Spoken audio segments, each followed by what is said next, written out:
Hey guys, welcome to my YouTube channel. कैसे हो आप सब?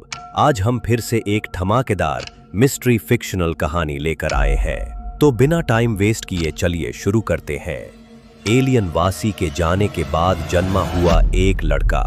सॉल था 947 BCE। जब एलियंस धरती छोड़कर चले गए, वो अपने साथ कुछ भी नहीं ले गए, पर पीछे छोड़ गए तीन जातियां, ह्यूमंस, एनिमल्स और असुर। ह्यूमंस कंफ्यूज था, एनिमल्स अपने जंगल में, लेकिन असुर अपने आप को धरती का असली मालिक समझने लगे।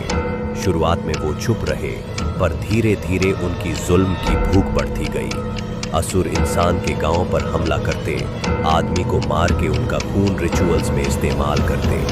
उनकी रातों की चीखने दूर पहाड़ों तक सुनाई देती। लोग कहते थे, एलियंस ने हमें रक्षा नहीं दी, सिर्फ दर्द दिया। सॉल बीत गई, ह्यूमंस और असुर एक ही धरती पर रहने लगे, पर पावर सिर्फ असुरों के हाथ में थी।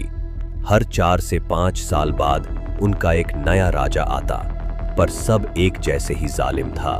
ह्यूमंस के लिए ये 15 साल अंधकार का समय था। गांव जलते, बच्चे छुपे रहते और कोई भी रात सुरक्षित नहीं थी। फिर एक दिन सब कुछ बदल गया। एक दूर नॉर्थ ईस्ट बुगदोई का पहाड़ी गांव में एक छोटा सा आश्रम था, जहां एक साधु और उसकी पत्नी रहते थे। उनका घर जमीन से जुड़ा हुआ और उनका आसरा सिर्फ तपस्या और शांति थी। उसी घर में एक रात आसमान में बिना बदल के बिजली चमकी और एक बच्चा पैदा हुआ। साधु ने उसका नाम रखा ईमानता। जन्म के पहले ही पाल से कुछ अलग था। उसके हाथ पर एक त्रिकोण का निशान था जो धीरे से चमकता था, जैसे किसी पुरानी कॉस्मिक रेस की निशानी हो। ये बच्चा एलियन के डिपार्चर के बाद 15 साल में पहला चोजन वन लगता है। ईमानता ग्रो करता गया और उसमें एक अजीब सा एनर्जी फील्ड था।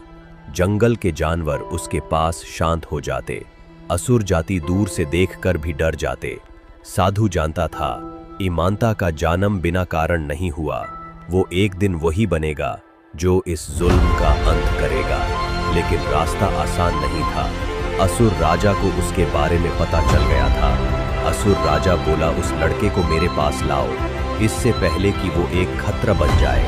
ईमानता की कहानी अभी बस शुरू हुई थी। दोस्तों, अगर आप सबको ये कहानी पसंद आ रही है तो पार्ट 2 के लिए लाइक करो, कमेंट करो और सब्सक्राइब करना मत भूलना, क्योंकि अगला पार्ट और भी इंटरेस्टिंग होने वाला है।